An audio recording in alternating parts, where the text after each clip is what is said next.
सबसे पहले मैं आपका नाम जानना चाहूँगा। आपका?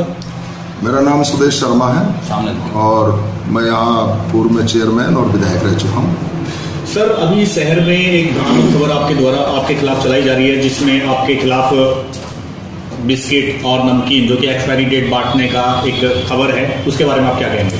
देखिए, ऐसा है, मैं उसके विषय में आपसे इतना ही कहना चाहूँगा कि मेरी छवि खराब करने के लिए जिन विरोधी ने जिसने वो प्लांट करके उस पत्रकार को भेजा है और उसकी जो छवि है वो एक ब्लैकमेलर है।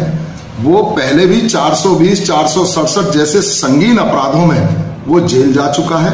कुछ दिन पहले मेरे यहाँ पर वो आया था, कुछ विज्ञापन और उसकी बात कर रहा था पैसे देने की। मैंने उसको मना कर दिया। ना जाने कहां से और कैसे, चाहे वो अपना पैकेट ले रहा हो, मुझे आई डोंट नो। उसमें सुना होगा कि जब उसने मुझसे ये बात कही, उसमें जब उसने मेरी बाइट ली है तो मैंने उसमें बार बार कहा है कि नहीं 13 जून, और ये देखिएगा उसमें ये डेट जो है ना, ये मेरे पास में है 13 जून, बेस्ट बिफोर 13 जून, और इसमें है 26 जून बेस्ट बिफोर।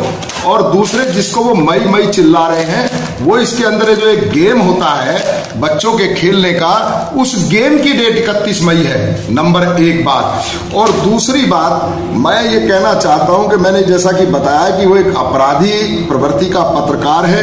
ये उसके खिलाफ में जो है ये मुकदमे कायम हो चुके हैं इस थाने में, उसका चरित्र प्रमाण तक जारी नहीं हुआ। मैं नहीं समझ पा रहा हूं कि किस तरीके से ऐसे न्यूज चैनल ने उसको अपने यहाँ संवाददाता रख लिया। दूसरी बात, जब इसके बाद में उन्होंने शिकायत की तो मान लिया तहसीलदार ने, यहाँ के जो फूड इंस्पेक्टर हैं, उन्होंने तमाम लोगों ने जांच की, जिनको ये लिस्ट वो यहाँ से बना करके ले गए। इसकी हमारे पास में तमाम बैच नंबर और तमाम ये मौजूद है, और खुद तहसीलदार ने उसमें बाइट दिया है, तहसीलदार मोदी नगर ने, कि इस तरीके की कोई अनियमितता नहीं पाई गई। उसके बावजूद भी मेरी छवि खराब करने के लिए ये सब किया गया। मैं जानता हूं किसके इशारे पर हो रहा है। उनके लिए तो मैं सिर्फ इतना ही कहना चाहूंगा कि चुनाव में जीत और हार तो चलती रहती है। चुनाव जीतना अलग बात है और पद भी मिल जाते हैं, लेकिन उस पद की गरिमा को बनाए रखना। मैंने सुना है उसमें कहा गया कि बिस्कुट, कुरकुरे और कोल्ड ड्रिंक बांटने से क्या होगा, आटा, चावल और तेल और दालें बांटनी चाहिए थी। तो फॉर योर काइंड इंफॉर्मेशन मैं बता दूं कि मैं लाखों रुपए के आटा, चावल, तेल, नमक, दालें सब मैं बांट चुका हूं। यानी कि कुल मिलाकर के वो किसी को बांटने भी नहीं देंगे, किसी को कुछ करने भी नहीं देंगे और खुद भी कुछ नहीं करेंगे। केवल टीका टिप्पणी और दूसरों की प्रतिष्ठा को गिराने का काम उनको आता है और दूसरा काम नहीं आता। क्या अभी आपकी ओर से कोई कानूनी कार्रवाई वगैरह की जा रही है? निश्चित रूप से मैं करोड़ों रुपए की, मैंने वकील साहब से बात की है, अपने वकील से।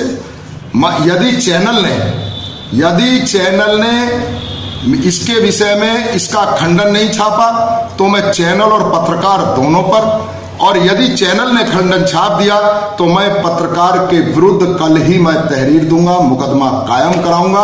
क्योंकि ये एक बहुत घिनौनी हरकत है कि आप किसी की भी प्रतिष्ठा को इस तरीके से दांव पर लगा देंगे। आज हम अगर कहीं पर जा रहे हैं, बच्चों से मिल रहे हैं, उनके परिजनों से मिल रहे हैं, तो आप इस तरीके का काम, आप उस बात से भयभीत हो गए, आप खुद घरों से नहीं निकल रहे हैं, लेकिन आप इस तरीके से किसी की प्रतिष्ठा को आंच नहीं पहुंचा सकते हैं। धन्यवाद। इसमें अभी भी बहुत माल पड़ा हुआ है। ये बिस्किट, ये लड़ियां हैं, ये बिस्किट है, और जो भी सामान है अभी भी यहाँ बहुत सामान है। मेरे अंदर ऑफिस में भी मौजूद है, नीचे भी मौजूद है।